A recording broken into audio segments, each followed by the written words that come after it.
तो एम्स में क्या है, सुबह सुबह ट्यूसडे वाले दिन अपॉइंटमेंट की लाइन लगती है, आपको जाना होता है, बहुत जल्दी आपको जाना होता है, बिकॉज अगर आप लेट गए तो लाइन बहुत लंबी हो जाएगी, हो सकता है आज फिर उस दिन आपका नंबर ही ना आए। तो हम लोग 8:30 बजे ही सुबह पहुंच गए थे एम्स। ठीक है, तो उनको कुछ चेकअप्स करने थे और एक इंजेक्शन लगाना था, उसके लिए उन्हें हमें बेड अलॉट करना था। तो उसके लिए वो बैठा के रख रहे, सरकारी काम जैसा होता है। बोले अब होने वाला है, अब होने वाला है, उन्होंने ऐसे बैठा के रखा काफ़ी देर तक। 8:30 से 9 बजे, 10, 11, 12, 1 बज गया। तो हमें लोगों को समझ में आ गया था, हम लोगों को मतलब पूरा परिवार ही हमारा पहुंचा हुआ था। तो हमने कहा कि अब थोड़ा खाना वाना खा लेते हैं यार, ठीक है, ये तो ऐसे ही करेंगे, पता नहीं कब अनाउंस कर देंगे, बोले आ जाओ भाई तुम्हारे इंजेक्शन का नंबर आ गया है। तो हमने खाना खाने, मैं और वाइफ दोनों, मैंने कहा दो दो शिफ्ट में, पेरेंट्स बाद में चले जाएंगे, पहले अपने दोनों खाना खा आते हैं कैंटीन पे जाकर। अब जब नीचे उतरे, ध्यान सुनना, जब नीचे नीचे उतरे तो वहाँ पे दो कैंटीन है। एक कैंटीन है जो पेशेंट्स के लिए है, जहाँ पर सारे पेशेंट्स जो हैं वो खाना खाते हैं और बहुत बढ़िया और अच्छी हाइजेनिक कैंटीन है। और एक कैंटीन है जो स्टूडेंट एरिया में है, मतलब जहाँ पे एम्स में जो डॉक्टर्स या जो अब एमबीबीएस करने वहाँ पहुंचे हैं और जो पीजी कर रहे हैं और बहुत सारे जो डॉक्टर्स रह रहे हैं अपकमिंग डॉक्टर्स, तो उनके हॉस्टल के बीच में एक कैंटीन है।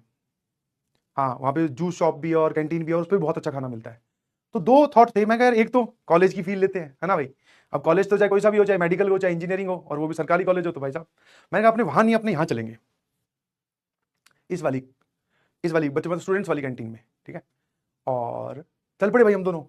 तो वहाँ पे क्या है, अब जैसे ही आप एंट्री करोगे, हॉस्टल एरिया भी है, तो वहाँ पे आई कार्ड चेक होता है गेट के अंदर ही, या फिर आपने वो पहन रखा हो व्हाइट कलर का कोट, स्टेथोस्कोप हो गले में, तो आपको जाने देंगे। मैंने वाइफ को कहा, मैं भैया फंस गए, अब उन्हें लगता है आज उसी कैंटीन में खाना पड़ेगा। मैं कहा आज तो हॉस्टल वाली फीलिंग लेनी थी, और मैं कहा अब तो आई कार्ड चेक कर रहे हैं। तो वाइफ ने तो भैया लेडी कार्ड खेला। ठीक है, जब तक वो गार्ड बेचारा कुछ पूछ पाता कि आपका आई कार्ड कहाँ है, बोलने के लिए टाइम तो चाहिए, इतने में ये तो सट से निकल गई। उसने पीछे से एक बार बोला भी मैम मैम, भैया उसने नहीं सुना, और मैं पीछे पीछे आराम से आ रहा था धीमे कदमों से। मैं वो इंसिडेंट देख के थोड़ा घबरा गया, मैं इतनी स्पीड से मैं तो नहीं निकल पाऊंगा यार। तो मेरे को रोक लिया, बोले कहाँ जाना है, मैं भैया 5 मिनट में खा के आ जाएंगे यार बस, ठीक है, सुबह से परेशान हो रखे हैं।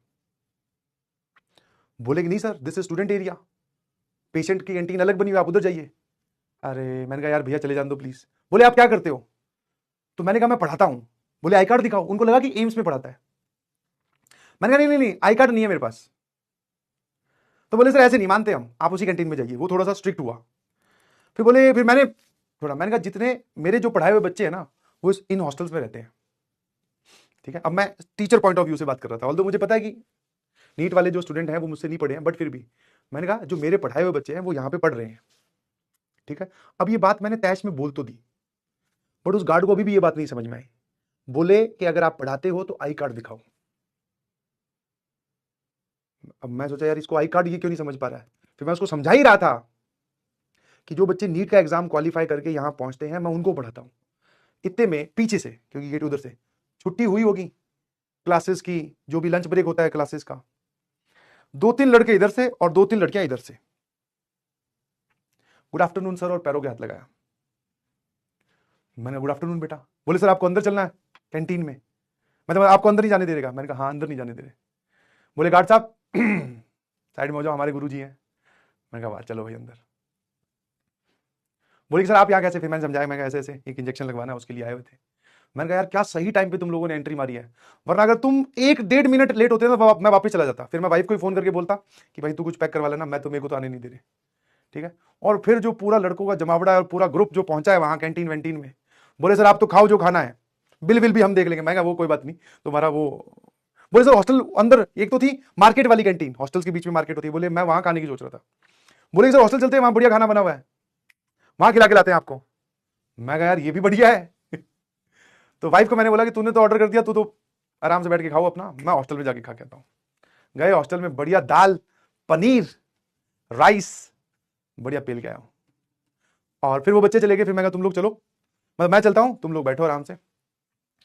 जाते वक्त फिर मैंने उस गार्ड को फिर बोला, मैंने कहा देख, मैंने कहा था ना मेरे पढ़ाए हुए बच्चे यहाँ पढ़ते हैं। बोला सॉरी सर। और वो बोला कि सर, अब उसकी देखना जरा कर्टेसी, बोले सर मेरी ना शिफ्ट चेंज होने वाली है, मेरी 2 बजे तक की ड्यूटी होती है। जो दूसरा गार्ड ये जो मेरे बगल में खड़ा है, मैं इसको समझा दूंगा कि आप कौन हो, क्योंकि मैंने उसको कहा था कि मैं दोबारा भी आऊंगा भाई चाय वाय पीने शाम तक। ठीक है, पता क्या बोला, बोले कि भाई साहब ये आएंगे, इनके पढ़ाए हुए बच्चे यहाँ पढ़ते हैं, तो ये आए तो इनको जाने देना, ठीक है, आई कार्ड नहीं है इनके पास। बोले सर आप जाओ निश्फिक्र होके। मैं कहा थैंक यू सो मच। समझना। और वाइफ जैसी मैं अंदर घुसा ना, बोले तुझे मतलब कैसे एंट्री हुई? मैं क्या देख नहीं रहा आसपास डॉक्टर का जो झुंड चल रहा है? मैं क्या अपना नाम चलता है, कैसी बात करती? यो मजा आया बहुत, मतलब प्राउड फीलिंग थी मेरे पास अंदर ही अंदर, मैं बहुत ही खुश था। That I want to discuss. Thank you so much, love you all.